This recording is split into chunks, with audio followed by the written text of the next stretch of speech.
Good morning students. Ninth वाले बच्चे, सिद्धि हिंदी विद्यालय की इस ऑनलाइन क्लासेस में आपका हार्दिक स्वागत है। अब बच्चों यहाँ पे सबसे पहले तो हमारा ये जो लेसन चल रहा है हिंदी सब्जेक्ट के भीतर, प्रेमचंद का यहाँ पे जो पाठ का शीर्षक है दो बैलों की कथा और उसका साहित्य प्रकार कहानी। ठीक है, कल हमने प्रेमचंद के जीवन के बारे में चर्चा की। मैंने आपको प्रेमचंद के जीवन के बारे में बताया। थोड़ा सा रिवीजन कर लेते हैं बच्चों। आपको कॉपी में यहाँ से मैंने बोला था कि कुछ एक मुद्दे होते हैं, कुछ एक ऐसी बातें होती हैं जो आपको अपनी कॉपी में लिखना पड़ेगा, ताकि इससे क्या होगा कि आपको थोड़ा सा समझ में आएगा कि हाँ इस तरह से है। जैसे कि यहाँ पे प्रेमचंद, तो प्रेमचंद का जन्म 1880 के बनारस के लम्ही नामक गांव में हुआ था। उनका निर्धन कब हुआ? 1936 में उनका निर्धन हुआ। उनके प्रमुख रचनाएं कौन कौन सी थी? साहित्य के क्षेत्र में उन्होंने उपन्यास, नाटक, कहानियां भी लिखी। एक श्रेष्ठ गद्यकार के रूप में प्रेमचंद हमारे सामने आते हैं। इसके साथ साथ यहाँ पे उनका मूल नाम धनपत राय है। ये सारी बातें आपको नोट करके रखनी थी, आपको कॉपी में लिखना पड़ेगा। ठीक है, अब यहाँ पे थोड़ा सा और आगे बढ़ते हैं कि प्रेमचंद के कथा साहित्य का संसार बहुत व्यापक है। उसमें मनुष्य ही नहीं, पशु पक्षियों को भी अद्भुत आत्मीयता मिली है। बड़ी से बड़ी बात को सरल भाषा में सीधे और संक्षेप में कहना प्रेमचंद के लेखन की प्रमुख विशेषता है। उनकी भाषा सरल, सजीव एवं मुहावरेदार है तथा उन्होंने लोक प्रचलित शब्दों का प्रयोग कुशलतापूर्वक किया है। तो बच्चों यहाँ पे स्पष्ट है कि ये प्रेमचंद की जो कहानी हम पढ़ने जा रहे हैं, दो बैलों की कथा, तो ऐसा नहीं कि इस कहानी में ही, लेकिन प्रेमचंद के हर एक साहित्य के भीतर उनकी जो भाषा है, उनकी जो शैली है, वो बहुत ही सराहनीय है, देखने लायक है। हमारा मन आकर्षित कर ले ऐसी शैली का वो प्रयोग करते हैं। उनकी रचनाओं में विशेष प्रकार से देखा जाए तो ऐसे नहीं कि समाज या मनुष्य जाति को ही स्थान मिला है। उनकी रचनाओं में विशेष करके यहाँ पर पशु पक्षी, प्रकृति के सभी प्रकार के तत्वों को भी यहाँ पे स्थान दिया गया है। तो वो बच्चों बहुत ही सराहनीय है कि किस प्रकार से एक जानवर अपनी अभिव्यक्ति जो होता है वो कैसे करते हैं। ठीक है, अब यहाँ तक तो हमने साहित्यकार का परिचय ही देखा। यहाँ से अब पाठ के सारांश की मैं आपको बात बताती हूँ। थोड़ा सा सारांश हम यहाँ पे समझ लेंगे बच्चों, तो हमारे लिए पाठ जब पढ़ेंगे तो उसको समझना बहुत सरल होगा। अब यहाँ पे सबसे पहले तो थोड़ा सा पढ़ लेते हैं, 3-4 लाइनें ही। जैसे आपको पता है सारांश के बारे में किताब में लिखा हुआ होता है, तो 3-4 लाइनें ही हम यहाँ पे पढ़ते हैं, फिर सारांश की पूरी विस्तार से चर्चा करेंगे। दो बैलों की कथा के माध्यम से प्रेमचंद ने कृषक यानी किसान, समाज और पशुओं के भावात्मक संबंध का वर्णन किया है। इस कहानी में उन्होंने यह भी बताया है कि स्वतंत्रता सहज में नहीं मिलती, उसके लिए बार बार संघर्ष करना पड़ता है। इस प्रकार परोक्ष रूप से यह कहानी आज़ादी के आंदोलन की भावना से जुड़ी हुई है। इसके साथ ही इस कहानी में प्रेमचंद ने पंचतंत्र और हितोपदेश की कथा परंपरा का उपयोग और विकास किया है। सबसे पहले मैं आपको ये जितनी भी हमने पंक्तियां पढ़ी बच्चों, तो उसमें से आपको ये बता दूं कि दो शब्द है, पंचतत्व और हितोपदेश। ध्यान से सुनिएगा, पंचतत्व और हितोपदेश, ये दो शब्द कहाँ पे आते हैं? थोड़ा सा पीछे जाते हैं, संस्कृत भाषा में। संस्कृत भाषा में जो कहानियां होती है, ज़्यादातर संस्कृत में कहानियां छपी हुई होती है, सुभाषित होते हैं। ठीक है, सुभाषित यानी अच्छी बातें, अच्छे विचार, अच्छे सोच। तो पंचतंत्र, संस्कृत में जो कहानियां होती है वो पंचतंत्र और हितोपदेश में से वहाँ पे उसका निर्माण होता है। अर्थात ज़्यादातर संस्कृत की कहानियाँ ये पंचतत्व और हितोपदेश में से लाई जाती हैं। तो प्रेमचंद ने भी इस दो बैलों की कथा कहानी में ये पंचतंत्र और हितोपदेश का प्रयोग किया है, जो बहुत ही सराहनीय है। अब यहाँ पे ये पाठ के सारांश में ऐसा है कि जो जानवर होते हैं या जानवरों के ऊपर ये कहानी लिखी हुई है प्रेमचंद ने, कि बताया है कि जानवर की भाषा इंसान नहीं समझते और इंसान की भाषा जानवर नहीं समझते, लेकिन फिर भी अगर कोई इंसान किसी जानवर को पालता है तो वो उस जानवर को लेकर कितना सतर्क होता है, और जानवर भी अपने मालिक के प्रति कितने सतर्क होते हैं, उसकी कितनी मदद करना चाहते हैं, उसके प्रति कितना प्रेम स्नेह सम्मान रखते हैं, उसका ये जीता जागता उदाहरण प्रेमचंद ने इस कहानी में प्रस्तुत किया है। अब बच्चों कहानी थोड़ी इस प्रकार से है कि यहाँ पे हीरा और मोती बैलों के नाम है, दो बैल है हीरा और मोती। यहाँ पे जूरी नाम का जो किसान है, ये किसान का परिवार है, उसकी पत्नी है, उसकी बेटी है, उसके बच्चे हैं। अब यहाँ पे छोटे से ये 2 बैलों को वो खरीदता था, हीरा और मोती। हीरा और मोती को खरीद कर जूरी अपने घर लाया था। बहुत उनकी सेवा चाकरी करता है, उनको बहुत बड़ा करता है, उनके पीछे वो बहुत मेहनत करता है। और उसी प्रकार से हीरा और मोती भी दोनों एक साथ में रहते रहते दोनों के प्रति, दोनों बैलों को भी एक दूसरे के साथ इतना ही स्नेह और लगाव हो जाता है, और दोनों बैलों को अपने मालिक के प्रति भी उतना ही प्रेम रहता है। अब जैसे ही वो बड़े हो जाते हैं दोनों बैल, तो मालिक के खेत में वो काम करते हैं। एक दिन ऐसा होता है कि जूरी जो होता है, उसका जो मालिक, दोनों बैलों का मालिक जूरी, उसको कोई परेशानी थोड़ी सी होती है। तो उसने ऐसा सोचा कि अभी के लिए मैं क्या करता हूँ, अपने दोनों बैलों को, उसका जो साला है जो दूसरे गांव में रहता है, उसको दे देता है कि अभी के लिए इन 2 बैलों की रखवाली और उनके संभाल, मतलब देखभाल तुम करो, उसके बाद थोड़े दिनों के बाद इन 2 बैलों को मैं वापस ले लूँगा। इसी बात पे तय करते हुए ये जूरी का जो साला है वो दोनों बैलों को ले जाता है। अब दोनों बैलों को ले जाते समय बैलों को तो ऐसा लगता है कि मेरे मालिक ने हम दोनों को बेच दिया किसी के हाथों। अब ये जो इंसान है, ये इंसान पता नहीं हमारे साथ क्या करेगा। बैलों को अपने मालिक को छोड़कर नहीं जाना है, बहुत ही चिंतित हो जाते हैं। लेकिन क्या करे, वो खींचता हुआ, पहले तो वो बहुत कोशिश करता है, बैल जाना नहीं चाहते, फिर जैसे तैसे करके दोनों बैलों को ये जूरी का जो साला है वो लेकर जाता है।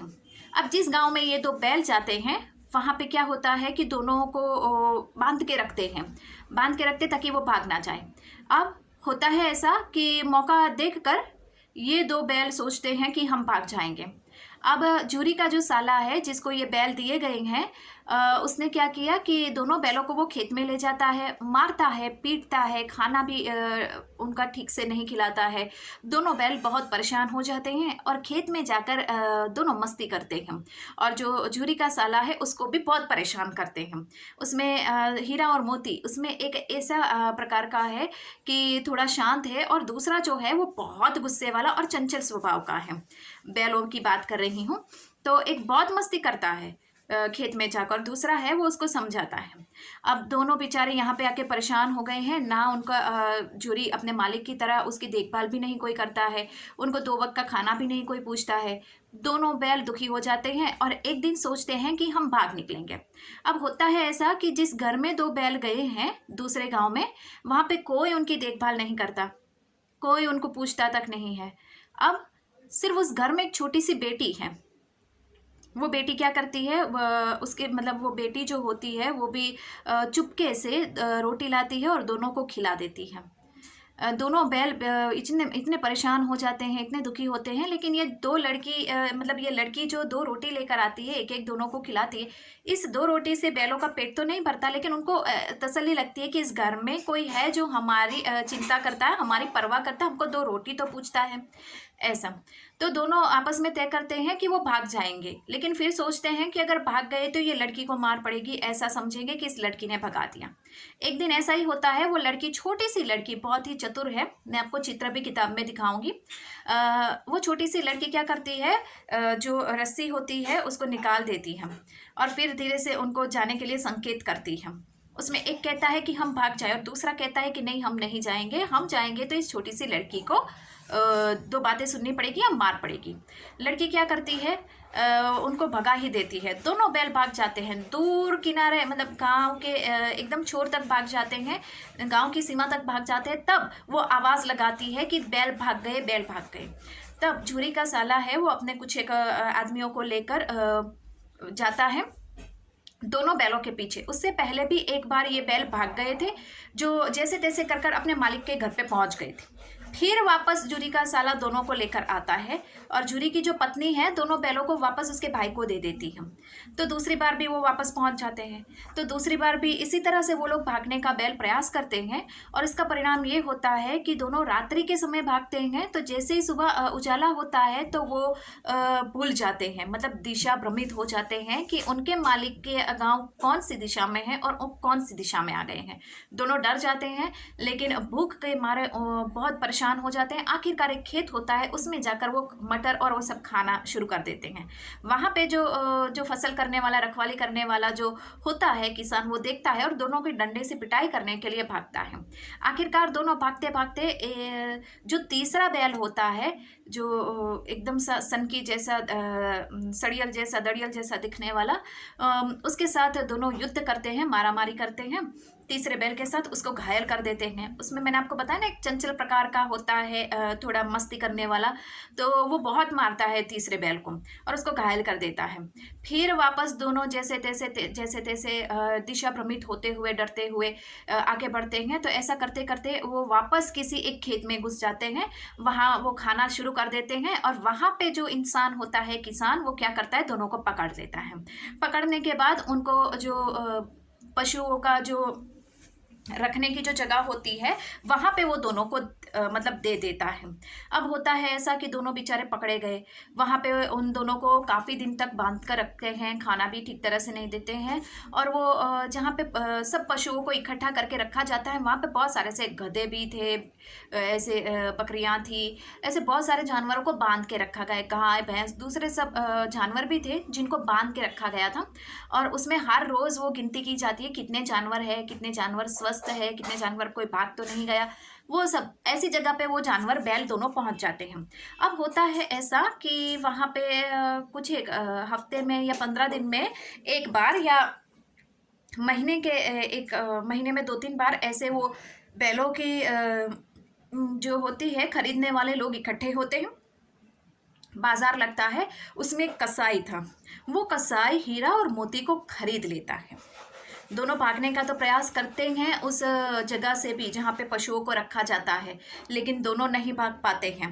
उसमें एक जो होता है वो कमज़ोर हो गया होता है, क्योंकि उसको मार पड़ी हुई होती है, क्योंकि वो दीवार जो होती है मिट्टी, और आपने देखा होगा गांव में जो लीप के बनाई जाती है मिट्टी के द्वारा, तो ऐसी कच्ची दीवार जो होती है उसको वो मारने का प्रयास करता है। इसके लिए जो वहाँ पे पहरेदार होता है वो उसकी खूब पिटाई करता है और उसको मार मार के थोड़ा सा अधमरा जैसा बना देता है। तो दूसरा जानवर उसको छोड़कर नहीं जाता है, दोनों हीरा मोती साथ में ही रहते हैं। फिर पशु की बोली लगती है और वहाँ पे कोई किसान, जो कसाई होता है, वो हीरा और मोती को खरीद के लेकर जाता है। हीरा और मोती को दोनों रस्सी से पकड़ के वो खींच खींच के लेकर जाता है। उसी समय ऐसा होता है कि जिस जगह रास्ते से वो लोग गुजर रहे होते हैं, तो हीरा और मोती दोनों बैल देखते हैं कि ये जगह तो परिचित है, ऐसा लगता है कि हम कभी यहाँ पे आए हैं। जानवर भी बहुत ही चतुर होते हैं।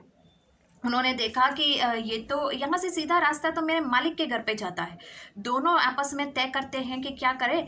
इस जो कसाई है उसको एक बोलता है कि मैं इसको सींग मारता हूँ, इसको गिरा देते हैं और फिर भाग चलते हैं हम। दूसरा कहता है नहीं, किसी को मारना गलत बात है, ऐसा नहीं करना है, हम ऐसे ही भाग चलते हैं हम। तो उन्होंने बहुत चतुर दोनों बैल क्या करते हैं, जैसे ही कसाई के हाथ में वो पकड़ देखते हैं कि रस्सी जो होती थोड़ी सी ढीली होती है, दोनों मौका देखकर भाग जाएंगे। और इसी तरह से होता है, दोनों मौका देखकर भाग जाते हैं और दौड़ते दौड़ते दौड़ते सीधे अपने मालिक के घर में घुस जाते हैं। मालिक के घर में घुस जाते हैं तो झूरी दोनों को देखकर घर से बाहर आ जाता है। जो कसाई होता है वो भी दोनों के पीछे दौड़ दौड़ के उनके पीछे आ जाता है और जूरी से कहता है कि ये दोनों बैल मेरे हैं। जूरी कहता है कि नहीं, ये दोनों बैल मेरे हैं, क्योंकि मैंने अपने इन दोनों बैलों को मेरे जो पत्नी है, उसका जो भाई है, मेरा जो साला है, उसके वहाँ दिए थे। वहाँ से ये दोनों भाग गए थे, हम कई दिनों से इनको ढूंढ रहे थे। फिर दोनों के बीच में मतलब झगड़ा जैसा होता है और आखिरकार जो बदमाश चंचल सा जो बैल है वो क्या करता है कि वो जो कसाई होता है वो कसाई को सींग मारता है और इतना भगाता है कि उसको गांव के नुक्कड़ तक छोड़ के आता है। तो इस तरह से दोनों बैल अपने वापस मालिक के पास आ जाते हैं और जूरी जो होता है वो दोनों बैलों को अचानक देखकर रोने लगता है, उसको गले लगा लेता है और तय करता है कि आज के बाद वो कभी इन दोनों बैलों को अपने से अलग नहीं करेगा। तो यहाँ पे बच्चों ये इस पाठ की कहानी है जो मैंने आपको बताई। ये पाठ हमें पढ़ना है, ठीक है। तो अब नेक्स्ट वाले वीडियो से हम इस पाठ की शुरुआत करेंगे। Thank you.